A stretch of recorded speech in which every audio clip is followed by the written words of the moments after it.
درود بر دوستان همراه.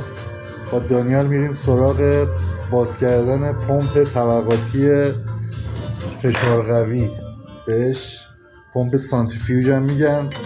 برای برجا و ساختمان‌های بلند استفاده میشه. شاید دوست داشته باشید بدونید داخل این پمپ چیه. الان دانیال بالاشو باز میکنه. دانیال بالاشو باز کن. این بالاش که باز میشه ببینید به این صورت پروانه داره. در هر طبقاتی که هستش معمولا یه پروانه میذارن، ولی حالا این فکر کنم مثلا 7 طبقه باشه. باید باز بکنیم ببینیم چه خبره داخلش. این فعلا مشکلش اینه که آب میده از دور و برش، از دور این اورینگاش آب میده. این پوسته باید جداشه، پروانه ها جداشه و در حال کار کردن بازم فیلم میگیریم.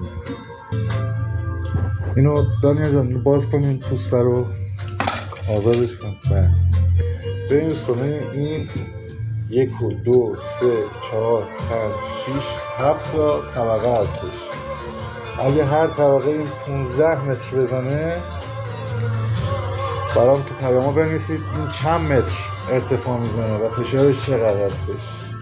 باز میکنم و عیبشو بهتون میگم چیه. با ما همراه باشید.